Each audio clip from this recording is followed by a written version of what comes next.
ہم پیروں کو مانتے، میں خود مرید ہوں۔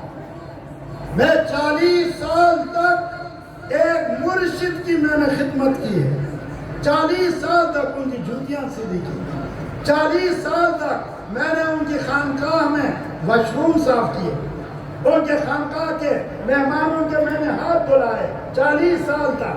یہ نہیں کہ ہم اولیاء اللہ کو مانتے ہیں، اولیاء اللہ کے ہم عاشق ہیں، لیکن ہو اللہ کا ولی ہو نا، ایک داڑھی منڈائے، نماز نہ پڑھے، شلوار ٹانگوں سے نیچے ہو اور ننگے سر پھیرے اور یہ کہے کہ پہنچی سرکار ہیں، ہم اس کو نہیں مانتے۔ جو سنت کے خلاف ہو ہم اس کو اللہ کا ولی نہیں مانتے۔ اللہ کا ولی وہ ہوگا جو سنت کا متبع ہوگا۔ میرے مرشد منبر پر بیٹھ کر یہ فرمایا کرتے تھے،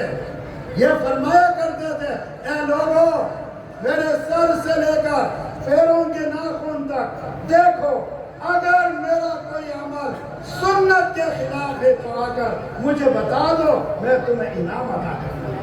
یہ میرا حضرت یہ چیلنج کرتے تھے، تو بات لمبی ہو گئی تو حضرت ان کے پاس مجدد الفسانی رحمۃ اللہ علیہ کے پاس ایک بزرگ آئے، وہ بھی بزرگ تھے۔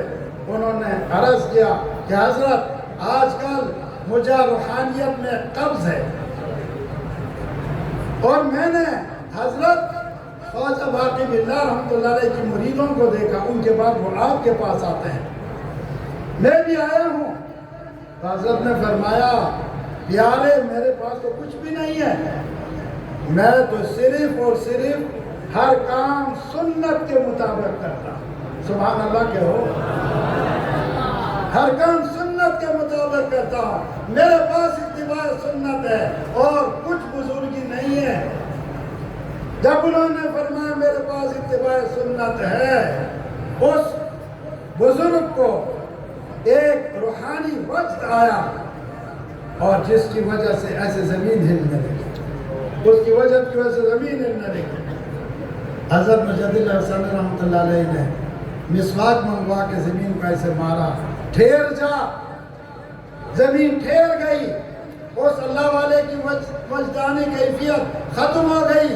حضرت مجدد نے فرمایا پیارے آپ نے اپنی کرامت دکھائی، زمین ہل گئی، میں یہ فقیر اگر اپنی کرامت دکھائے، اللہ سے دعا کرے کہ اللہ سرہند کے قبرستانوں میں جتنے مردے ہیں اللہ ان کو زندہ کرے، اللہ میری دعا کو قبول کر کے میری کرامت کو ظاہر کریں گے، سارے مردے زندہ ہو جائیں گے۔ سبحان اللہ کے ہو، لیکن فرمایا کہ تمہارے اس کرامت سے کہ زمین ہل گئی، اور میری اس کرامت سے کہ مردہ زندہ ہو گئے، ان سب سے بڑھ کر یہ ہے کہ ایک بندہ اگر سنت کے مطابق وضو کرتا ہے تو یہ تمہاری اس کرامت سے بھی افضل ہے اور میری بھی اس کرامت سے افضل ہے۔ تو آپ حضرات سے اور ماں بہنوں کے لیے آخری بات کروں گا، دیکھو آپ بھی اپنی نیتوں کو تبدیل کر کے اللہ کی محبوبہ آپ بن سکتی ہیں، حضور صلی اللہ علیہ وسلم کی لاڈلی بن سکتی ہیں۔ وہ کیسے؟ اللہ نے آپ کو گھر کا ملکہ بنایا، اور گھر کے سارا کام اللہ نے تمہارے ذمہ لگایا۔ آپ نے بستر تو صاف کرنا ہے، گھر کی صفائی کرنی ہے، اور سامان ترتیب سے آپ نے رکھنا ہے، اور کتابوں میں لکھا ہے، احادیث کا مفہوم یہ ہے، اگر کوئی عورت اس نیت سے کہ گھر کی صفائی کرنا یہ سنت ہے، حضور صلی اللہ علیہ وسلم کا حکم، اللہ کا حکم، برتنوں کو ترتیب سے رکھنا، بستر ترتیب سے رکھنا، یہ اللہ کا حکم ہے۔ فرمایا ہر کام پر ایک نیکی اور ایک اجر اور ایک ثواب اللہ تعالیٰ تمہیں عطا فرمائیں گے۔ اللہ مجھے بھی عمل کی توفیق عطا فرمائے، آپ سب کو عمل کی توفیق